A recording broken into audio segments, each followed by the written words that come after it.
Hey YouTube, Mike Schiemer here, author of the Frugal Diet and the Frugal Workout.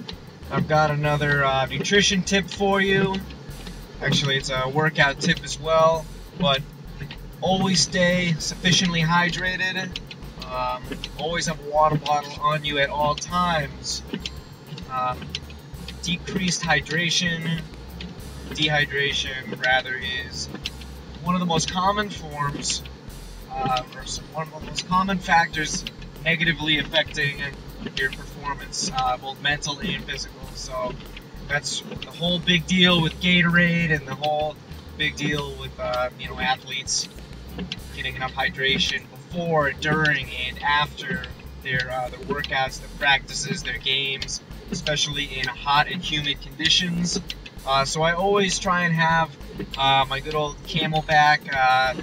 It's BPA free is the term, so there's no plastic carcinogens leaching into the water, which happens with your normal bottled water, at least during heated conditions.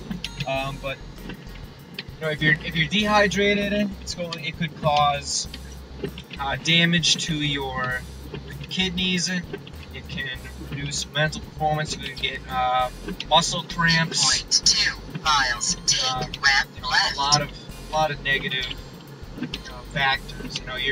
Your endurance might go down, and you're also at a higher risk of heat exhaustion or heat stroke. So always keep water on you.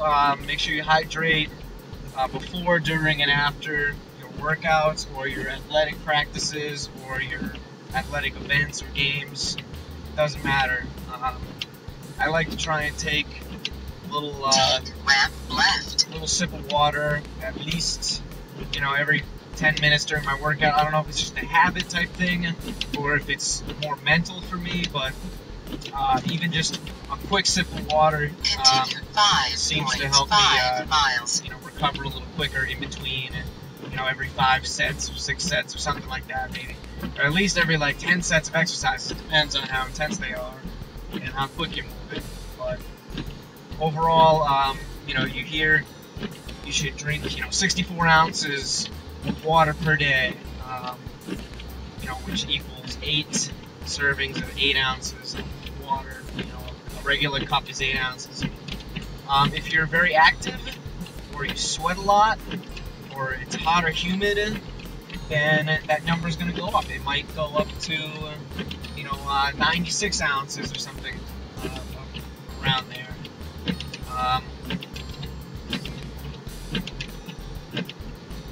Sorry, just merging here. It's a terrible day for driving, so it's a good thing I have my snacks and my water with me, just in case I get stuck on the road or it takes me an hour to get 5 miles. But anyways, the other thing I was going to mention, so yeah, hydration levels depend on a lot of factors, age, gender, activity level, metabolism, hormonal level.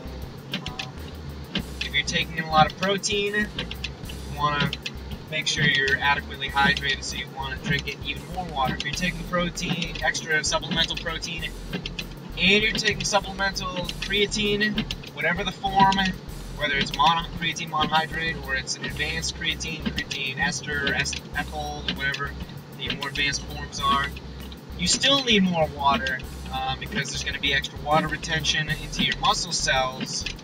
That means less water for the rest of your functions. Your body is made up of over 60% water, and you can lose a lot of water weight throughout one day if you are not fully hydrated.